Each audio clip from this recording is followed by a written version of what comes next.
લોકસભા ચૂંટણી પહેલા આદિવાસીઓના મસીહા તરીકે ઓળખાતા છોટુ વસાવાના પરિવારમાં આંતરિક મતભેદ નજરે પડી રહ્યો છે.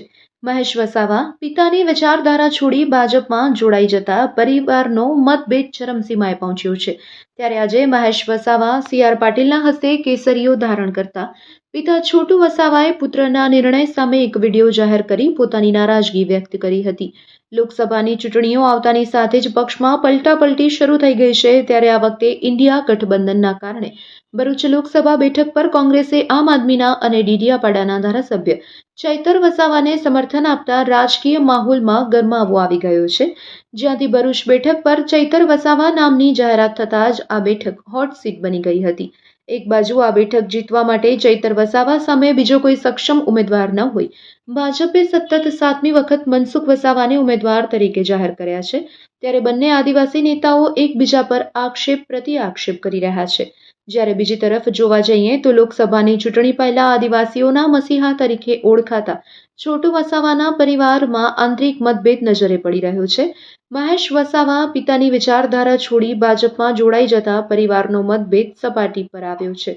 ત્યારે આજરોજ પુત્ર મહેશ વસાવા ભાજપમાં જોડાતા પિતા છોટુ વસાવાએ પુત્રના આ નિર્ણય સામે નારાજગી વ્યક્ત કરી છે. તેમનો પુત્ર નાદાન છે અને ભાજપે તેને ગેરમાર્ગે દોરીને પોતાની પાર્ટીમાં લઈ જવાનો નિર્ણય કર્યો છે. આ લોકો આપણું ખનીજ અને કોલસો લૂંટવા આવ્યા છે. આ અંગે તેમણે એક વિડીયોમાં ભાજપ પર પ્રહાર કરીને જણાવ્યું હતું કે ભાજપમાં હાલમાં ઠેર ઠેર ભરતી મેળાઓ ચાલી રહ્યા છે, પરંતુ મારી દ્રષ્ટિએ ભાજપ મોટા કોડ ઉંદરોની પાર્ટી બની ગઈ હોય તેમ લાગી રહ્યું છે. કેમ કે તે પહેલા કોંગ્રેસવાળા ચોર છે, બીજી પાર્ટીવાળા ચોર છે. હવે ભાજપ આ બધા લોકોને ભેગા કરીને દેશ અને સંવિધાનને કોતરી ખાવાનું મોટું ષડયંત્ર રચે છે.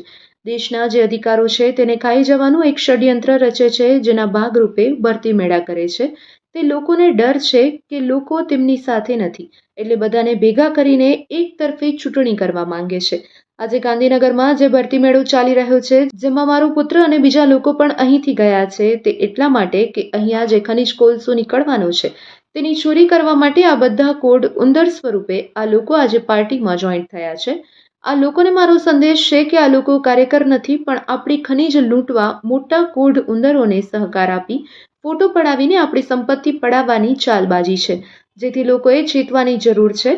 આવી પાર્ટીને મત નહીં આપીને સાવધાન રહેવા અને બચીને ચાલવાની અપીલ કરી હતી. Report by Ketan Mehta, Bharuch.